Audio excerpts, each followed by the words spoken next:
میرے حبیب کریم علیہ السلام نے جس عورت کو پسند کیا، جس عورت کی تعریف کی، جس عورت کی بابت میرے نبی نے ارشاد فرمایا، وہ بڑے خوبصورت لفظ ہیں، صاحب احکام القرآن نے لکھے ہیں۔ میرے حبیب پاک نے صحابہ کی محفل سجائی، مجمع کھچا کھچ مسجد بھر گئی۔ حضور نے فرمایا بول کے بتاؤ خیر النساء کون سی ہے، عورتوں میں سب سے اچھی بی بی کون سی ہے، بول کر کے بتاؤ۔ حضرت صدیق اکبر سے لے کر مولا علی تک، حضرت علی سے لے کر جناب بلال تک، حضرت سلمان فارسی سے لے کر عبداللہ مزنی تک بھرا پڑا ہے مجمع۔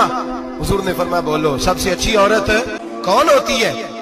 ایک صحابی کہنے لگے حضور جس کی نماز قضا نہ ہوئی ہو، فرمایا وہ بھی اچھی ہے پر تم میری مراد کو نہیں پہنچی۔ ایک نے کہا حضور جو خامد کی تابع دار ہو، فرمایا وہ بھی اچھی ہے پر تم میری مراد کو نہیں پہنچے۔ ایک صحابی نے کہا یا رسول اللہ جو پاک دامن ہو، حضور نے فرمایا تم میری مراد کو۔ حضرت علی فرماتے ہیں جب سب کے جواب غلط ہو گئے تو میں قد میرا چھوٹا تھا، میں پیچھے بیٹھا تھا، میں گردن جھکا کے پیچھے سے نکل گیا۔ سیدہ طیبہ طاہرہ حضرت فاطمہ الزہرا رضی اللہ تعالی فرماتے ہیں بی بی صاحب کے پاس پہنچا، میں نے کہا فاطمہ حضور نے سوال کیا ہے۔ تو حضرت فاطمہ بھی گویا مسکرا کے کہنے لگی علم کے شہر کے دروازے تو آپ ہی ہیں، تو آپ یہاں آ گئے۔ کہا حضور نے سوال کیا ہے اور مجھ سے لے کر ابو بکر عمر عثمان غنی تمام کو کسی کو جواب نہیں آیا۔ حضور نے پوچھا بہترین عورت کون ہوتی ہے، بہترین خیر النساء بہترین بی بی کون ہوتی ہے؟ حضرت سیدہ فاطمہ کہنے لگی علی بڑی سادی سی بات تھی، سمجھ نہیں آئی؟ کہ فاطمہ بتلا دو اتنی سادی ہے تو۔ حضرت فاطمہ کہنے لگی سب سے بہترین عورت وہ ہوتی ہے نہ کبھی غیر محرم نے وہ بی بی دیکھی ہو۔ اگلے جملے بھی یاد رکھنے، اور فرمایا نہ اس بی بی نے کبھی کوئی غیر محرم دیکھا ہو۔ صرف مرد پہ پابندی نہیں کہ وہ عورت نہ دیکھے، فرمایا عورت پہ بھی پابندی ہے کہ وہ بھی غیر محرم کا چہرہ نہ دیکھے۔ فرمایا بی بی نے بھی غیر محرم نہ دیکھا ہو، وہ خیر النساء ہے، وہ سب سے اعلیٰ۔ حضرت علی کہتے میں جھٹ سے آیا، پیچھے بیٹھا، بات ابھی جاری تھی، میں نے ہاتھ کھڑا کر دیا، میں نے کہا حضور میں بتاؤں؟ نبی پاک نے فرمایا بتلاؤ۔ تو کہتے میں نے کہا حضور بہترین بی بی وہ ہوتی ہے جس نے نہ کبھی غیر محرم دیکھا ہو اور نہ غیر محرم نے کبھی اسے دیکھا ہو۔ علی فرماتے ہیں میں نے جواب دیا تو میرے رسول کی آنکھوں میں آنسو آ گئے، حضور روئے اور فرماتے ہنستے مسکراتے اچانک صحابہ کے آنسو برسنے لگے، مجمع پہ کیف سا طاری ہو گیا، آنکھیں برسنے لگی۔ ہم لوگ حضور کے رونے پر سکتے میں آ گئے، نظر اٹھائی تو جواب تو میں نے دیا تھا، تعریف میری ہونی چاہیے تھی، شاباش مجھے ملنی چاہیے تھی۔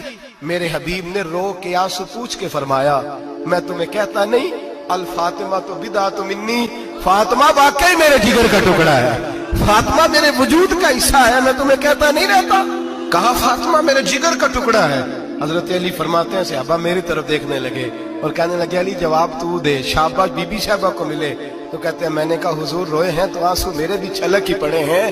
فرمانے لگے لفظ میرے ہیں پر سوچ اس بیٹی کے ہے جس کی تربیت محمد عربی نے فرمائی ہے۔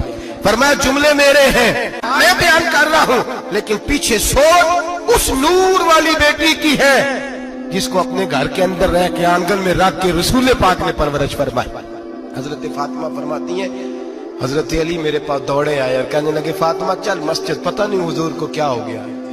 حضور رو کے بےحال ہو گئے اور حضور حجرے میں رو رہے ہیں اور ہچکیوں کی آواز مسجد میں آ رہی ہے، چل ذرا چل کے حضور کی بات دیکھ کیا ہوا ہے، ہماری کو طاقت نہیں اندر جانے کی۔